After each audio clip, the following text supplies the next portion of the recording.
Now, as the Indian and Chinese soldiers stand eyeball to eyeball at Pangong So, analysts are closely also studying the adversaries' capabilities.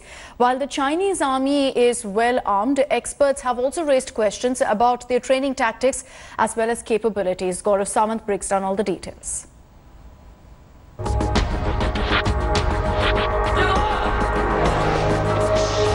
This is a psychological warfare video released by the Chinese army to show their preparedness for battle in high-altitude areas.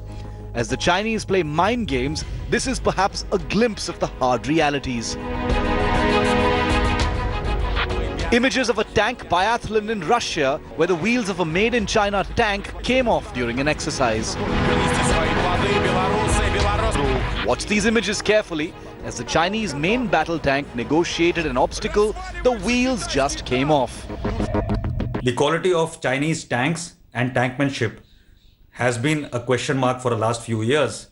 Their manufacturing is not so good, and we saw the bogie wheels coming out in the Russian tankathon.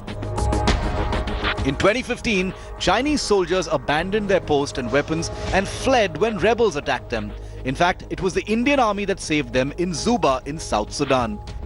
This is in July 2015 in a place known as Zuba, where the Chinese troops were employed as a UN peacekeepers, and they were supposed to protect the aid workers there. But unfortunately, when the rebels attacked that place, the Chinese troops didn't come out. The Chinese army does not belong to the country, but to the Communist Party of China.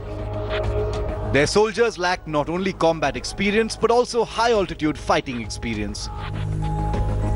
The Chinese troops, when employed in the high-altitude area, they demand for oxygen and air conditioning.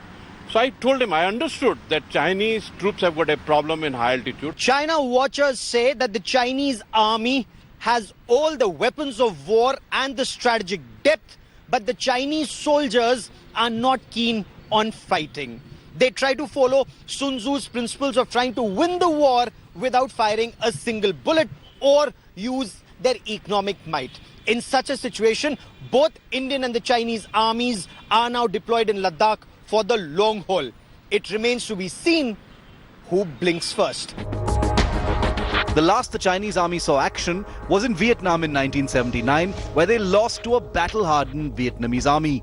The only action China has seen after that was at the Tiananmen Square, where one man was able to stop the Chinese tanks, or against unarmed protesters at Tibet and Xinjiang. With Gaurav Samant in Delhi, Bureau Report, India Today.